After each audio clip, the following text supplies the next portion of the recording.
Pemirsa, jelang Idul Adha, pemerintah Kota Pekalongan melalui Dinas Pertanian dan Pangan menyelenggarakan sosialisasi penyembelihan hewan kurban pada puluhan juru sembelih perwakilan dari musola dan masjid sekota Pekalongan pada Senin 10 Juni 2024 di Aula Kantor Dinperpa Kota Pekalongan.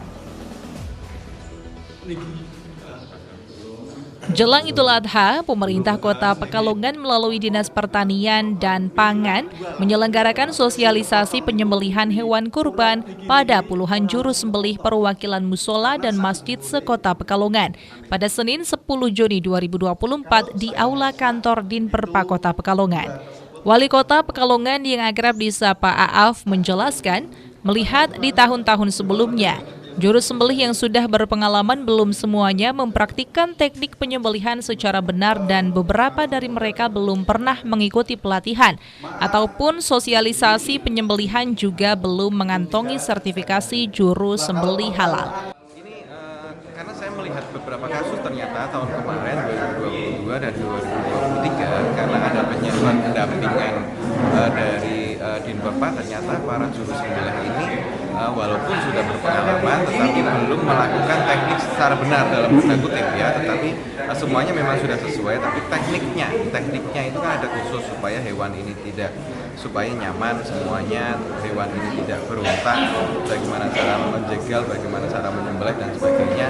Nah ini ternyata masih ada masukan-masukan dari juleha resmi dari Dinperpa. Nah ini mudah-mudahan sekali lagi kita dorong pelatihan sekaligus sertifikasi supaya masyarakat ini nantinya juga tahu bahwa kalau mau menunjuk tukang jagal maupun tukang sembelih itu bisa ditanyakan sudah punya sertifikasi atau belum. Kalau belum, itu berarti kemungkinan besar itu belum melakukan teknik secara benar. Jadi saya dorong juleha semuanya yang ada di Kota Pekalongan, ayo ikut pelatihan sekaligus bersertifikasi nanti dari Dinperpa. Pak, kalau sejauh ini sudah ada data belum Pak, jumlah yang sudah tersertifikasi Pak? Masih tersebar ya, karena itu tadi kan sistemnya hanya bukan profesi sehari-hari, bukan profesi sehari-hari, sistemnya hanya pada waktu ramainya Idul Adha. Nah ini masih banyak ya, bahkan di beberapa kelurahan saya pun yang saya pantau di Bendan Kerkon itu masih ada beberapa ternyata yang belum pernah ikut pelatihan. Jadi nanti kita dorong, kita paksa dalam tanda kutip untuk ikut pelatihan supaya semuanya bisa lebih mantap, semuanya bisa sesuai syariat dan sebagainya. Terakhir Pak, ada imbauan nggak Pak untuk para juleha ini untuk melakukan kesadaran mengikuti pelatihan ini? Ya harus ya, karena kita sosialisasi juga terus ya, walaupun mereka sudah berpengalaman 1-2 tahun dan sebagainya, tetapi ya harus ikutlah kita, makanya kita tadi paksa dalam tanda kutip itu untuk mengikuti pelatihan. Sementara itu, Kepala Dinperpa Kota Pekalongan, Lili Sulistiawati mengatakan bahwa dalam kegiatan tersebut, para juru sembelih diberikan materi mulai dari pemilihan ternak untuk dijadikan kurban, tata cara penyembelihan hewan kurban, pasca penyembelihan mulai pemeriksaan termortem dan postmortem. Setelah diberikan materi, mereka diajak melihat praktek penyembelihan langsung di rumah potong hewan atau RPH Kertoharjo yang terletak di belakang kantor Dinperpa Kota Pekalongan. Lili menyebutkan sebanyak 40 juru sembelih dan 10 penyuluh diikut sertakan dalam kegiatan sosialisasi ini.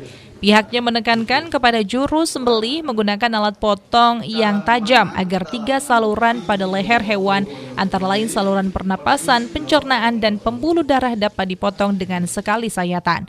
2024, Dinas Pertanian dan Pangan menyelenggarakan kegiatan sosialisasi penyembelihan hewan kurban. Ini dalam rangka persiapan pada hari jelang Idul Adha ya, di mana hampir kebanyakan ya musola masjid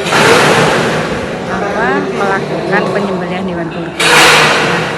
Alhamdulillah dari kegiatan ini, sosialisasi ini diharapkan calon-calon penyembelih ya, ini walaupun kadang ya kan dadaan ya, tahun kemarin ya mereka menyembelih walaupun sudah pengalaman, tapi kan merefresh kembali tata cara penyembelihan hewan kurban dari mulai awal penyiapan hewan kurbannya sampai ke paskanya.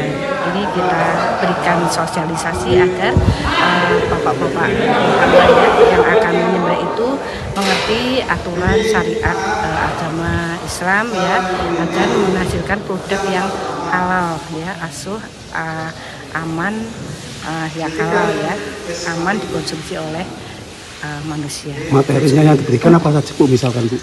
Tadi materi yang disampaikan itu mulai dari pemilihan hewan ternak untuk dijadikan kurban, kemudian tata cara penyembelihan hewan kurban, kemudian untuk paskanya dari mulai antemortem sampai ke postmortem, apa-apa yang biasa ditemui nanti kalaupun terjadi, biasanya kita memilih hewan kurban itu kan yang sehat ya, yang tidak cacat, tidak buta, tidak pincang, dan yang gemuk. Dan tadi juga disampaikan umur yang hewan ternak yang akan dijadikan kurban, walaupun tergantung umur ya, kayak sapi, kerbau itu minimal umur 2 tahun, dan kambing domba minimal umur 1 tahun, tapi itu tidak menjadi pokok juga karena tergantung dengan pupak ya, karena kadang walaupun umur segitu belum pupak ya, ini memang masih menjadi kontroversi, dan kita harapkan yang sudah menjadi syariat Islam lah yang dipakai. Diharapkan dengan adanya sosialisasi serta praktik langsung yang telah diberikan kepada para juru sembelih, mereka dapat lebih memahami ataupun mengingat kembali bagaimana cara-cara menyembelih yang sesuai dengan syariat agama. Raffi Fajari, Batik TV melaporkan.